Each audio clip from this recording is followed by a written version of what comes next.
যখন প্রকৃতি ভয়ঙ্কর রূপ নেয় তখন মানুষের তৈরি দেয়ালও তাকে আটকাতে পারে না। ক্যাটাগরি 5 হ্যারিকেন যখন শহরকে তছনছ করলো তখন ভেসে এলো সমুদ্রের সবচেয়ে বড় আতঙ্ক। বন্যার জলে ঘরের ভেতর এখন রাজত্ব করছে সমুদ্রের খুনি শিকারীরা। প্রতিটা মুহূর্তে এখানে মৃত্যুর সঙ্গে লড়াই, একটু ভুল মানেই নিশ্চিত মৃত্যু। প্রকৃতির তাণ্ডব আর মাংসাশী প্রাণীদের এই মরণফাঁদ থেকে বেঁচে ফেরার সেই অবিশ্বাস্য লড়াইটি কেমন ছিল চলো দেখা যাক। আর আজকের এই গল্পের নাম ত্রাস। গল্পের শুরু হয় যুক্তরাষ্ট্রের ইস্ট কোস্টের একটি ছোট শহর থেকে। সেখানে ডেকোটা নামের একটি মেয়ে একা তার বাড়িতে থাকে।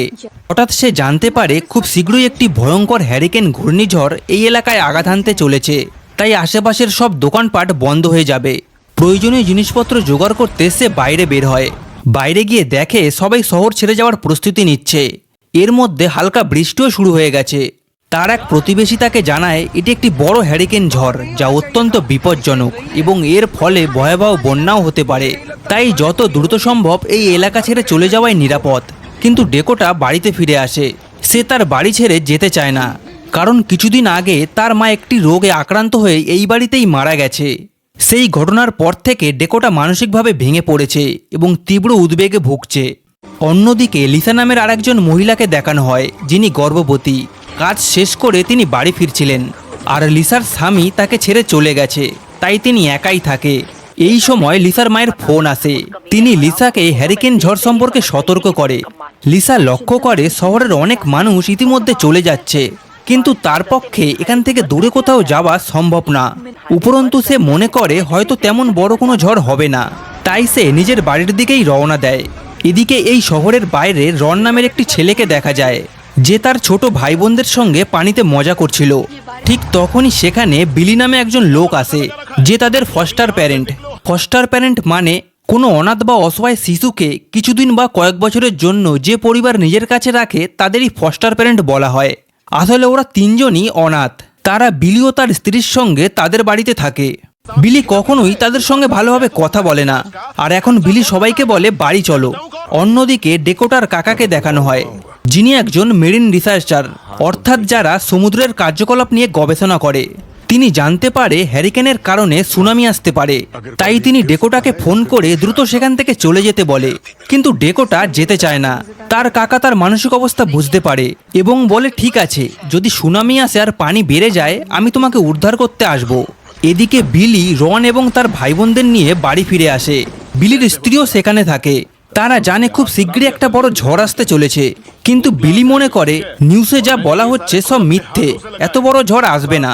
এরপর সে তার স্ত্রীকে নিয়ে বেসমেন্টে চলে যায়। ঠিক তখনই রনের বোন সেখানে আসে, কারণ তাদের খুব ক্ষুধা লেগেছে। ফ্রিজে অনেক খাবার থাকা সত্ত্বেও তাদের শুধু ব্রেড খেতে দেওয়া হয়। এরপর তাদের কাছে একটি খাম দেখা যায়, যার ভেতরে কিছু গুরুত্বপূর্ণ জিনিস আছে, যা রন আর তার ভাই বোনদের কাছ থেকে লুকিয়ে রাখে। এদিকে হ্যারিকেন ইতিমধ্যে শহরে পৌঁছে যায়, কিন্তু লিসা এখনো বাড়িতে পৌঁছাতে পারেনি। সে রাস্তাতেই আটকে আছে। তার সামনে রাস্তার উপর একটি বড় গাছ পড়ে আছে। সেখানে একটি বিশাল ট্যাঙ্কারও ছিল। ট্যাঙ্কারের ড্রাইভার তাকে দ্রুত সেখান থেকে চলে যেতে বলে, কারণ ওই দিক থেকে পানি আসছে। এরপর লিসা গাড়ি দিয়ে গাছটাকে সরানোর চেষ্টা করে, কিন্তু তার গাড়ি গাছের সঙ্গে আটকে যায়। এদিকে ট্যাঙ্কারের ড্রাইভার সেখান থেকে চলে যাচ্ছিল, কিন্তু পানির প্রবল স্রোত এসে তার গাড়িতে ধাক্কা দেয়। স্রোত এতটাই শক্তিশালী ছিল যে ট্যাঙ্কারটি পানিতে ভেসে যেতে শুরু করে। লিসার গাড়িটাও এক ধাক্কায় সেখান থেকে ছিটকে পানিতে ভেসে যেতে শুরু করে, আর সামনে একটি গাছের সঙ্গে গিয়ে শক্তভাবে আটকে যায়। লিসা গাড়ির ভেতরেই আটকে পড়ে, সে আর বের হতে পারে না। এদিকে পানির স্তর ধীরে ধীরে বাড়তেই থাকে। যে ট্যাঙ্কারটি ভেসে যাচ্ছিল সেটি একটি মূর্তির সঙ্গে ধাক্কা খেয়ে ফেটে যায়। ট্যাঙ্কারের ভেতরে থাকা মাংস পানিতে ছড়িয়ে পড়ে। এদিকে গাড়ির ভেতরে আটকে থাকা লিসা সাহায্যের জন্য চিৎকার করতে থাকে। ঠিক তখনই দুজন লোক একটি নৌকায় করে সেখানে আসে। তারা ট্যাঙ্কারের দিকে সাহায্য করতে যাচ্ছিল। লিসার আওয়াজ শুনে তাদের মধ্যে একজন তার কাছে এগিয়ে যায়। লিসা তাকে অনুরোধ করে, আমাকে ছেড়ে যেও না, আমি প্রেগনেন্ট। লোকটি তাকে আশ্বস্ত করে বলে, চিন্তা করো না, আমি তোমাকে এখান থেকে বের করব। সে তার সঙ্গীকে কাটার মেশিন আনতে বলে, কিন্তু তার সঙ্গী যখন কাটার নিয়ে আসছিল তখন হঠাৎ করে কোনো কিছু তাকে পানির নিচে টেনে নিয়ে যায়। কিছুক্ষণ পর সে আবার ভেসে ওঠে, কিন্তু ততক্ষণে তার একটি হাত কেটে গেছে, অর্থাৎ কোনো ভয়ঙ্কর কিছু তার উপর আক্রমণ করেছে। সে লিসার দিকে এগোনোর চেষ্টা করে, কিন্তু আবার সেই অজানা শক্তি তাকে পানির নিচে টেনে নিয়ে যায়। ডেকোটার বাড়ি কাছেই ছিল। সে জানলা দিয়ে সবকিছু দেখছিল। সে চিৎকার করে বলে পানিতে হাঙর আছে, ওখান থেকে চলে যাও। কিন্তু সে ওখান থেকে পালানোর আগেই তাকেও হাঙরটা টেনে নিয়ে যায়। এই দৃশ্য দেখে লিসা ভয়ে আতঙ্কিত হয়ে পড়ে। এদিকে ট্যাঙ্কারটির ড্রাইভারের জ্ঞান ফিরে আসে। সে যখন ট্রাক থেকে বের হয় তখনই একটি হাঙর তার উপর আক্রমণ করে এবং তাকে মেরে ফেলে। অন্যদিকে বিলি তার স্ত্রী ও 3 জন বাচ্চাকে নিয়ে বাড়ির ভেতরেই আটকে পড়ে, কারণ তাদের বাড়ির ভেতরেও পানি ঢুকে গেছে। তখন রন বলে ভয় পাওয়ার কিছু নেই, গাড়িতে লাইফ জ্যাকেট আছে, পানি বেশি বেড়ে গেলে আমরা লাইফ জ্যাকেট পরে বেরিয়ে যেতে পারবো। রনের কথা শুনে সে তার স্ত্রীকে নিয়ে গাড়ির দিকে যায়, যাতে লাইফ জ্যাকেট পরে তারা দুজন এখান থেকে বেরিয়ে যেতে পারে। কিন্তু রন ও তার ভাই বোনদের নিয়ে তার কোনো চিন্তাই ছিল না। গাড়ি থেকে লাইফ জ্যাকেট বের করার সময়ই হাঙর তাদের উপর আক্রমণ করে। প্রথমে বিলির স্ত্রীকে মেরে ফেলে, তারপর বিলিকেও পানির নিচে টেনে নিয়ে যায়। এই দৃশ্য দেখে 3 ভাই বোন ভয়ে স্তব্ধ হয়ে যায়। অন্যদিকে লিসা ডেকোটার কাছে সাহায্য চাইতে থাকে, কিন্তু ডেকোটা ভয়ে এতটাই আতঙ্কিত ছিল যে সে বাড়ি থেকে বের হতেই চাইছিল না। তবে যখন লিসা বলে যে সে প্রেগনেন্ট, তখন ডেকোটার মন নরম হয়ে যায়। আসলে সে সদ্য তার মাকে হারিয়েছে, তাই সে আর কোনো মা ও তার অনাগত সন্তানের এমন পরিণতি দেখতে চায় না। ডেকোটা একটি ছুরি নিয়ে খুব সতর্কভাবে সেই জায়গায় পৌঁছে যায় যেখানে গাছের সঙ্গে লিসার গাড়ি আটকে আছে। সে ছুরি দিয়ে গাছের ডালপালা কাটতে শুরু করে। অনেক কষ্ট করে সে লিসাকে বের করে নিজের বাড়িতে নিয়ে আসে। ঠিক তখনই একটি বড় গাছ তাদের বাড়ির নিচের অংশে এসে ধাক্কা মারে, যার ফলে বাড়ির নিচের অংশ মারাত্মকভাবে ক্ষতিগ্রস্ত হয়ে যায়। এই ঘটনা সম্পর্কে ডেকোটা আর লিসা কিছুই জানতে পারে না। লিসা বলে আমাদের কোনো না কোনোভাবে সংকেত দিতে হবে, না হলে এখানে থাকলে আমরা ডুবে মারা যাব। এরপর ডেকোটা কিছু পর্দা নিয়ে বাড়ির ছাদে উঠে যায় আর সেগুলো দিয়ে হেল্প লিখে দেয়, যাতে হেলিকপ্টার থেকে কোনো রেস্কিউ টিম দেখলে তাদের উদ্ধার করতে পারে।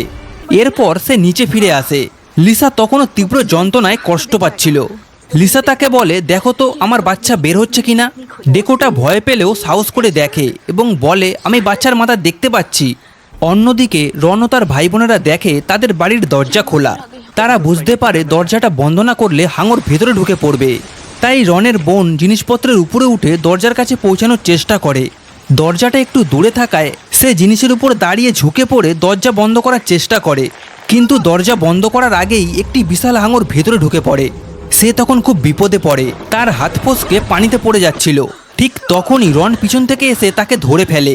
রন বলে যেভাবেই হোক আমাদের এখান থেকে বার হতে হবে, কিন্তু কাজটা সহজ নয়, কারণ পানির মধ্যে হাঙর ঘুরে বেড়াচ্ছে। তখন রনের বোন বলে বেসমেন্টে ফ্রিজে অনেক ননভেজ আছে, সেগুলো দিয়ে আমরা হাঙরকে অন্যদিকে ব্যস্ত রেখে পালাতে পারি। কিন্তু বেসমেন্টে যাওয়া মানেই নিজের জীবনকে ঝুঁকিতে ফেলা। ঠিক তখনই পানির নিচ থেকে বিলি উঠে আসে। সে আহত কিন্তু বেঁচে আছে। সে বলে আমার ওপর ছোট একটা হাঙর আক্রমণ করেছিল, তাই আমি বেঁচে গেছি। এরপর সে রনকে বলে তুমি যাও আমার জন্য সাহায্য নিয়ে আসো। রন জবাব দেয় চারদিকে পানি আর পানিতে হাঙর, আমি কোথাও যেতে পারবো না। এই সময় রনের বোন সেই খামটা পায় যেটা বিলি ও তার স্ত্রী তাদের থেকে লুকিয়ে রেখেছিল। খামটা খুলে দেখে এর ভেতরে $1,500 একটি চেক আছে, যা প্রতি মাসে সরকার থেকে এই 3টি বাচ্চার দেখভালের জন্য বিলি ও তার স্ত্রীকে দেওয়া হয়। অথচ তারা বাচ্চাদের ঠিকমতো খাবারও দিত না। আসলে শুধু এই টাকার জন্যই তারা বাচ্চাদেরকে নিজেদের কাছে রেখেছিল। এই সত্য সামনে আসতেই বিলি রেগে যায়। সে রনকে জোর করে বলে তোমাকে যেতেই হবে সাহায্য আনতে। রন অস্বীকার করলে বিলি তাকে ঘুষি মারে, কিন্তু রন তার হাত ধরে ফেলে। তখন বিলি আবার আক্রমণ করতে গেলে রনের বোন এসে তাকে ধাক্কা দিয়ে পানিতে ফেলে দেয়, আর সেখানে আগে থেকেই থাকা হাঙর বিলির উপর ঝাঁপিয়ে পড়ে। এই সুযোগে রন পানিতে নেমে দ্রুত বেসমেন্টে যায়। ফ্রিজে থাকা কাঁচা মাংস আর একটি বক্স নিয়ে আবার উপরে উঠে আসে। এদিকে ডেকোটা ও লিসা এখনও বাড়িতে আটকে আছে।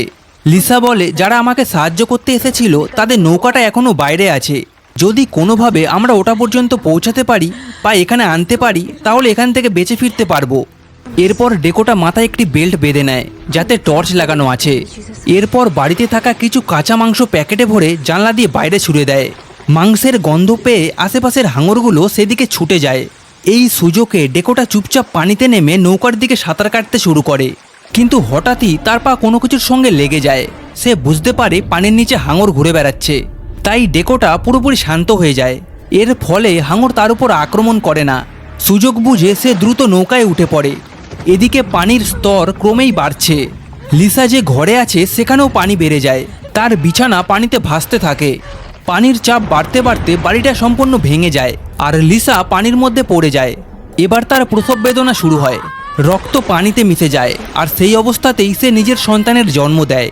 অন্যদিকে রন তার ভাই বোনদের নিয়ে এখনও বাড়িতে আটকে আছে। তবে এখন তার কাছে কাঁচা মাংস আর বেসমেন্ট থেকে আনা একটি বাক্স আছে। বাক্স খুলে সে দেখে ভেতরে ডায়নামাইট রয়েছে। তখন সে কাঁচা মাংস একটি ব্যাগে ভরে তার সঙ্গে ডায়নামাইট লাগিয়ে আগুন ধরিয়ে পানিতে ছুঁড়ে ফেলে। মাংসের গন্ধ পেয়ে হাঙর কাছে চলে আসে আর মাংস মুখে নিতেই ডায়নামাইট বিস্ফোরিত হয়। এতে হাঙরটি মারা যায়। এই সুযোগে রন ও তার ভাই বোন পানির মধ্যে দিয়ে গিয়ে গাড়িতে পৌঁছে যায় এবং সেখান থেকে বেরিয়ে যেতে সক্ষম হয়। এদিকে লিসা দেখে তার রক্তের গন্ধে একটি হাঙর তার দিকে এগিয়ে আসছে। নিজের শিশুকে বাঁচানোর জন্য সে শিশুটিকে একটি কাঠের টুকরোর উপর ভাসিয়ে দূরে সরিয়ে দেয় এবং নিজে অন্যদিকে সরে যায় যাতে হাঙর তার দিকে আকৃষ্ট হয়। নিজেকে বাঁচাতে লিসা একটি ধারালো কাঠ তুলে নেয়। হাঙরটি আক্রমণ করতে এলে সে কাঠটি সামনে ধরতেই হাঙরটি গুরুতর আহত হয়। ঠিক তখনই ডেকোটা দেখে আরেকটি হাঙর লিসার দিকে এগোচ্ছে। তখন তার কাছে থাকা ফিশিং গান দিয়ে সে হাঙরের উপর আঘাত করে। এতে হাঙরটি জখম হয়ে সেখান থেকে সরে যায়। এরপর ডেকোটা নৌকা নিয়ে লিসার কাছে পৌঁছে যায়। সে লিসার শিশুকে নৌকায় তুলে নেয়, কিন্তু লিসা ওঠার আগেই একটি হাঙর নৌকায় ধাক্কা দেয়, ফলে তিনজনই আবার পানিতে পড়ে যায়। ঠিক তখনই ডেকোটার কাকা সেখানে পৌঁছে যায়। তার কাছে একটি বিশেষ ডিভাইস ছিল, তিনি সেটি চালু করে পানিতে ছেড়ে দেয়।